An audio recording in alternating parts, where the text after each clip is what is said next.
राधे राधे महाराज जी। मरने के बाद हमारी अस्थियों को गंगा में डालना चाहिए या घर में ही रखना चाहिए? सबसे उत्तम तो ये है कि हमारी अस्थि गंगा तक पहुँचे, क्योंकि जब गंगा जल में अस्थि विसर्जन होता है, कई लोग सोचते हैं इससे जल दूषित होता है। नहीं, इससे वो जो जल दूषित नहीं होता, बल्कि उसमें कुछ और तत्व हैं जो वैज्ञानिक लोग बताते हैं और बढ़ जाते हैं। इसलिए पुराने ज़माने में मनुष्य की अस्थियों को गंगा जी में प्रवाहित किया जाता था, पहुंचाया जाता था। अभी लोग क्या है, हर चीज़ को उल्टा ले लेते हैं। अस्थि गंगा जल में बहाई जाएंगी, तुम गंगा को मैली करने की बात कर रहे हो। लोग कहेंगे फूल और नारियल चढ़ाने की कह रहे हो, तुम गंगा को मैली करने की बात कह रहे हो। तो लोगों को तर्क करना है, कुतर्क करना है। गंगा मैली इसलिए नहीं होती है कि उसमें अस्थि बहाई जाएंगी या उसमें फूल नारियल आदि बहाए जाएंगे। गंगा मैली होगी जब उसमें फैक्ट्रियों का दूषित कचरा बहाया जाएगा, तब गंगा मैली होगी। जब शहर के सीवर उसमें छोड़ दिए जाएंगे, तब गंगा मैली होगी। जो बात की बात है वो तो समझ में आती नहीं है। अस्थि बहाने से कहते हो गंगा मैली, नहीं, गंगा उससे मैली नहीं होगी, बल्कि गंगा जी के जल में कुछ और तत्व हैं, वो बढ़ जाएंगे। अच्छा, जिसकी अस्थि है उसको मुक्ति कैसे मिलेगी?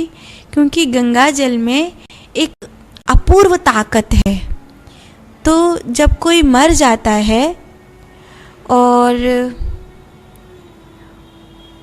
उसका जो सूक्ष्म शरीर है वो यात्रा करता है, तो अधिकांश जहाँ पर वो जलाया गया, जहाँ पे वो गाड़ा गया है, वहाँ पे तो वो मने जाने कब तक पड़ा रहता है। वो कहते कयामत की रात तक वो बेचारा वहीं पड़ा रहता है। लेकिन जलाया इसलिए जाता है क्योंकि उसे दिख जाता है कि मेरा शरीर फूक गया, जल गया, तो उसकी शरीर से तो तृष्णा हट जाती है। लेकिन जब उसका बेटा, उसका पुत्र, बेटा बेटी या कोई भी सगा संबंधी उसके फूल बीन रहा होता है, माने जली हुई उस राख में से कुछ अस्थियों को बीन रहा होता है, तो उस सूक्ष्म शरीर को ऐसा लगता है कि मैं यहाँ पर हूँ, तो वो उसमें कहीं ना कहीं अपना स्थान बनाता है।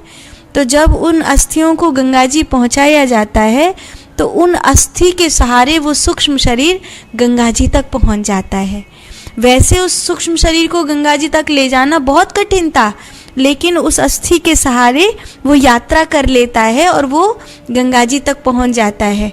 तो गंगाजल में पहुंचने के कारण उस सूक्ष्म शरीर को इतनी ऊर्जा मिल जाती है, इतनी दिव्यता मिल जाती है कि सहज ही उसे अगले जन्म के लिए जो आत्मा का बल चाहिए वो प्राप्त हो जाता है। इसीलिए अस्थि को गंगा जी ले जाना अति उत्तम है।